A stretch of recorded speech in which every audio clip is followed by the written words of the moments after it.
Eh, muy, Confirmar que me están escuchando sí, le escuchamos correctamente. bien. Bueno, muchísimas gracias y felicitaciones por el espacio de debate, de compartir experiencias, en donde interpreto como distintos niveles de discusión, ¿no? Hay un componente que tiene que ver con una discusión técnica sobre agendas de reformas contemporáneas, actuales, pero también una reflexión política muy interesante, que no solamente aborda los desafíos actuales como si fuese simplemente un análisis de coyuntura, sino que también incorpora una perspectiva histórica, ¿no? Del resultado de los desafíos que tiene nuestro sistema de salud, no simplemente como un análisis de desempeño, sino como un resultado de cuáles fueron los procesos históricos de configuración y reconfiguración de nuestro sistema de salud. Y si una expresión fue clara, para mí ha sido la perspectiva de economía política, ¿no? Teniendo en cuenta estos dos momentos. La economía política tratando de interpretar cuáles son los facilitadores, los elementos que son motores del cambio de las agendas actuales, como así también las grandes limitaciones de estos procesos, pero también la economía política que explica la trayectoria de los procesos de reforma de los sistemas de salud que tenemos actualmente y que es un poco el resultado no solamente de una situación episódica de algunos años atrás, sino en gran parte de la dinámica que ha tenido el capitalismo y la configuración que ha tenido el Estado en distintos países de América Latina, ¿no? A veces hacemos un gran reduccionismo, pero digamos por una cuestión de tiempo me parece que está clave. En parte creo que de presentaciones previas en donde podemos encontrar ciertas tipologías a nivel mundial y en especial cuáles fueron las configuraciones que tuvieron los sistemas de salud en nuestra región, no como nacidos en un repollo, sino como resultado de la configuración política de la configuración de los estados en América Latina especialmente. En ese marco, quiero distinguir algunas dimensiones importantes. En primer lugar, eh, la cuestión de la segmentación, el peso de la seguridad social como un espacio de cobertura en paralelo, basado sobre esa lógica contributiva, y que es el resultado de gran parte de los países, no de todos, pero de muchos de los países de América Latina en especial. Y que ahora como resultado de lo que han sido las reformas, quiero ser lo suficientemente abarcativo, de las últimas 3 o 4 décadas, el peso que ha tenido la fuerte presencia de lo privado, no solamente en términos de el resultado en cuanto a facilitar el desarrollo de la mercantilización en el aparato tecnológico, digamos, en medicamentos y en la prestación de los servicios, sino que quiero destacar el rol que ha tenido lo privado,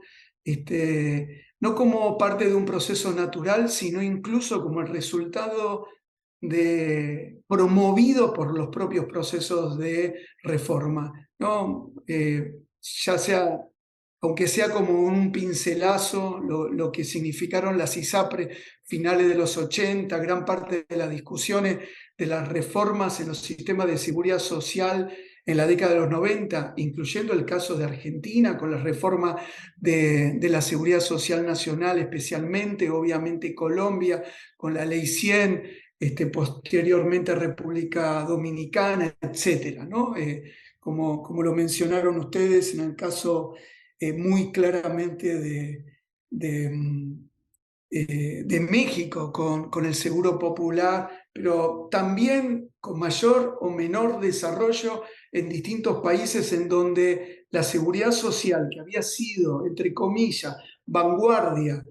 en la primera mitad y segunda mitad y primera parte de la segunda mitad del siglo XX, aumentando condiciones de cobertura como resultado de conquista de ciertos sectores sociales, se transformó en una plataforma que acobijaba la apertura de actores privados, no sé si como financiadores, pero como administradores de recursos y en su gran parte de recursos públicos, en gran parte como recursos que tenían que ver con los aportes contributivos, ¿no? Los ejemplos más paradigmáticos, obviamente, en este momento, son los de Chile, los de Colombia, y digo estos dos países porque no solo son los que están en la mesa y han discutido gran parte de los desafíos de las reformas actuales, sino porque son reformas que uno de los elementos clave que tienen sobre la mesa es como desprenderse de esas lógicas ya instaladas dentro de sus propios sistemas. Hola colegas, no sé si me escuchan, perdón. Sí, Sí, sí, te escuchamos. sí, sí. Oh, ¿se caló? Ernesto, Sí, Ernesto, ¿me escuchan? te sí, lo escuchamos. escuchamos. Por algún misterio Bom, se apagó totalmente mi computadora, no sé si dije algo incorrecto. Este, este, pero bueno, estaba tratando de cerrar el argumento fundamentalmente con la participación del sector privado en algunos de los casos de los países sobre los cuales se estaba discutiendo. No sé exactamente cuándo se cortó la comunicación, pero quiero ir un poquito al punto. Hay uno de los comentarios que se hicieron previamente y que me parecía sumamente pertinente porque incluso cuando uno analiza obviamente la relación de la economía política y su influencia sobre la arquitectura de los sistemas de salud, quiero decir dos cosas que tal vez podrían llegar a ser un poco contradictorias, pero no lo son. Pero digo, en primer lugar, algo obvio, aunque puede ser un poquito disruptivo, y que tiene que ver con que el diseño de los sistemas no necesariamente es la respuesta a una discusión estrictamente técnica con respecto a cuál es la arquitectura más eficiente para garantizar cualquiera de los resultados de desempeño, sino más bien el resultado de la acción colectiva que es responsable de ese diseño, digamos, ¿no? Hay un proceso político que explica esa configuración institucional y no como el resultado esotérico de cierta ecuación técnica que lo explique. Eso por un lado. Pero por otro lado, no sería bueno simplificar demasiado cuál es la combinación de actores, sus intereses y concepciones que explican esa arquitectura, porque como bien se comentó previamente, a veces el desarrollo de lo privado en las últimas 2 décadas, no voy a dar mayor detalle por cuestiones de tiempo, pero incluso en el caso de Brasil, con gobierno progresista, el aumento de la participación del sector privado, no solo en la provisión, sino también en ese rol muy segmentador del sistema, como son los planes suplementarios, ha tenido lugar en un contexto de fortalecimiento o de declaración muy importante de avance sobre el SUS. Por lo tanto, eso creo que nos marca la complejidad de cuáles son los factores políticos que podrían realmente traccionar o transformar los sistemas de salud con un eje central en la perspectiva de derecho y no de mercantilización. Sé que tenemos poco tiempo y mi rol en este caso es simplemente hacer complementario sobre los aportes previos. Me quedo acá con respecto a este punto en particular, pero me parece que es uno de los elementos que tendríamos que profundizar y debatir más. Ahora Ahora bien, en esta ola de reformas actuales, digo esto porque antes había hecho mención de dos grandes momentos, pareciera que nuevamente gobiernos progresistas encuentran barreras muy grandes para hacer reformas estructurales, en donde se recupere o se articule el discurso político y la narrativa que pone eje en la cuestión del derecho a la salud como elemento central, ya que obviamente esas iniciativas políticas no operan en el vacío, operan con lógicas ya instituidas. Obviamente se refuerzan con demandas previas que tienen que ver con incorporar la cuestión de la equidad como un elemento central y la solidaridad como un elemento central para garantizar la equidad posteriormente, pero no operan en el vacío y hay muchos sectores, incluso de sectores medios, que podrían y que deberían ser parte de una acción colectiva para garantizar esas reformas estructurales y no necesariamente están acompañando o por lo menos son representados en el debate legislativo que debe ser los mecanismos necesarios para estas reformas estructurales. Una pequeña mención que me parecieron importante por la derivación de los comentarios de los colegas en la experiencia de los países. Una es la cuestión de recuperar lo público. Eso para mí me parece que es clave. Cuando hablamos de recuperar lo público, hay que cobijarlo, hay que nutrirlo con todos los componentes que significa lo público. Lo público no es posible sin un soporte fiscal, ¿no? Sin aportes tributarios suficientes. Lo público no puede ser una narrativa en el vacío, debe ser discutido en la perspectiva más amplia de cuál es el nivel de participación del Estado y la contribución de la producción de riqueza y en qué medida el aparato del Estado participa dentro de esa producción, interviene y regula esa producción de alguna forma. Por lo tanto, el nivel de recursos públicos, el gasto público, no creo que deberíamos asumirlo simplemente como una discusión técnica. Incluso sirven las referencias del 6% del PIB, pero me parece que también hay que ahondar, hay que profundizar qué significa llevar a esos niveles. Incluso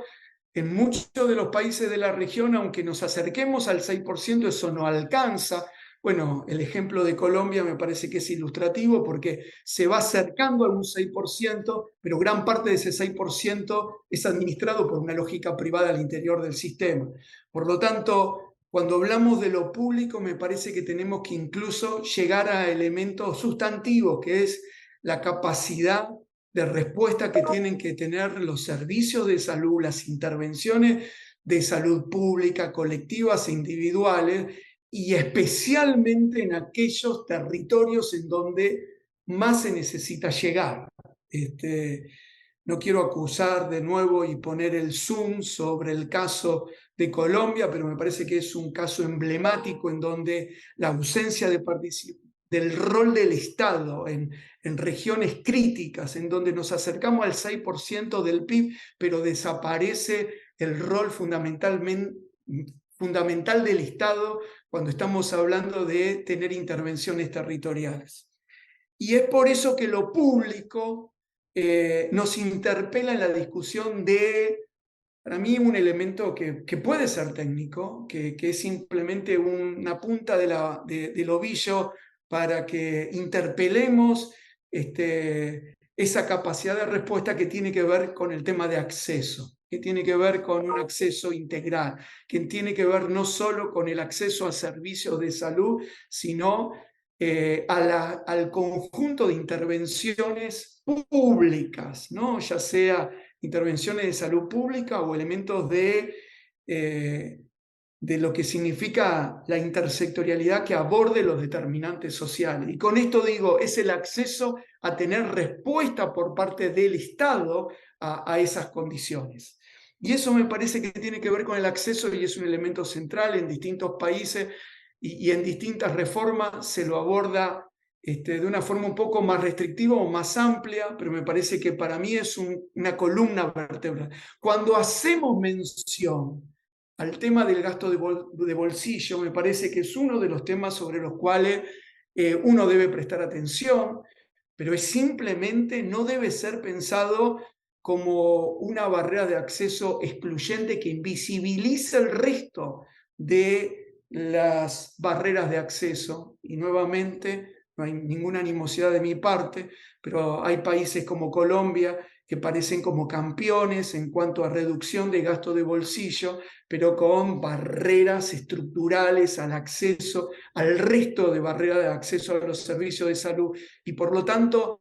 hay algo de la economía política que tiene que ver con las concepciones que compramos, ¿no? En donde si el gasto de bolsillo es simplemente una dimensión del cubo de la cobertura universal, nos perdemos la historia de cuál es el rol y la capacidad de intervención que puede tener el Estado para abordar el conjunto de barreras de acceso. Es por eso que no me quiero extender, encima tuve este problema de conexión. El tema de la intersectorialidad tiene sentido cuando discutimos esa capacidad de respuesta por parte del Estado. Cuando hablamos del tema de la participación social, me parece que sería fundamental alejarnos de una visión donde la participación social es simplemente un validador o incluso un facilitador de intervenciones de salud pública para ser pensado como un actor clave en esa acción colectiva que mencionaba previamente y por sobre todo un habilitador en el espacio territorial para que sea una acción colectiva no solamente desde el nivel macro, sino habilitado como un actor clave en las intervenciones territoriales. Bueno, creo que por lo menos los puntos más importantes de mi parte, los mensajes más importantes son estos. No quiero agregar mucho más de mi parte que no tenga que ver con la complementación o la discusión de los aportes que los colegas hicieron y reitero mi agradecimiento y oportunidad de participar en este espacio. Gracias.